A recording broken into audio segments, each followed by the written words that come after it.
ഈശോയേ ഈശോയേ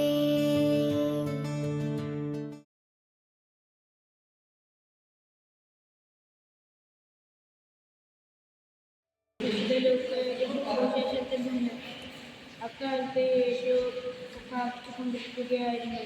പ്രാർത്ഥിച്ചു കഴിഞ്ഞപ്പോൾ ശിഷ്യന്മാരിൽ ഒരുവൻ വന്നു പറഞ്ഞു, കർത്താവേ, യോഹന്നാൻ തൻ്റെ ശിഷ്യരെ പഠിപ്പിച്ചതുപോലെ ഞങ്ങളെയും പ്രാർത്ഥിക്കാൻ പഠിപ്പിക്കുക.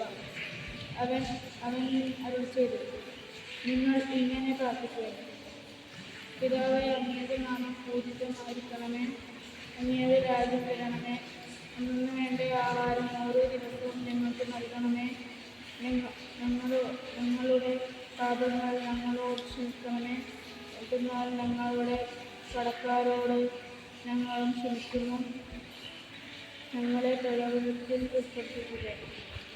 അവൻ അവരോട് പറഞ്ഞു, നിങ്ങളിലൊരുവന് ഒരു സ്നേഹിതൻ ഉണ്ടായിരിക്കട്ടെ.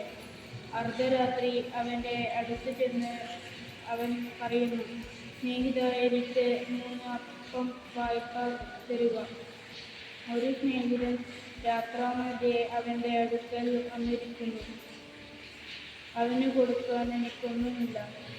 അപ്പോൾ അവൻ്റെ സ്നേഹിതൻ അകത്തുനിന്ന് മറുപടി പറയുന്നു, എന്നെ ഉപദ്രവിക്കരുത്, കതകടച്ചു കഴിഞ്ഞു.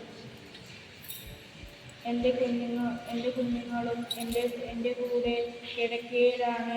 എഴുന്നേറ്റ് നിനക്ക് ഒന്നും തരാൻ സാധിക്കുകയില്ല. ഞാൻ നിങ്ങളോട് പറയുന്നു,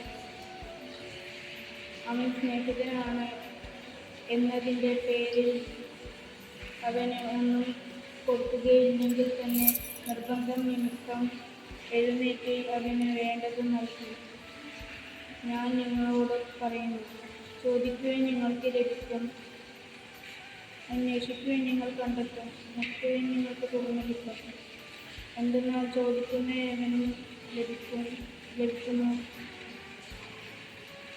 അന്വേഷിക്കുന്നവന് കണ്ടെത്തുന്നു,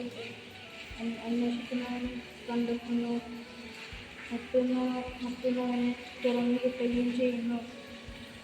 നിങ്ങൾ ഏതൊരു പിതാവാണോ മകന് മീൻ ചോദിച്ചാൽ പകരം പാമ്പിനെ കൊടുക്കുക, മുട്ട ചോദിച്ചാൽ പകരം തേളിനെ കൊടുക്കുക? മക്കൾക്ക് നല്ല ദാനങ്ങൾ നൽകാൻ ദുഷ്ടരായ നിങ്ങൾക്ക് അറിയാമെങ്കിൽ സ്വർഗ്ഗസ്ഥനായ പിതാവ് തന്നോട് ചോദിച്ചവർക്ക് എത്രയധികമായി പരിശുദ്ധാത്മാവിനെ നൽകുകയില്ല. കർത്താവിന്റെ സുവിശേഷം.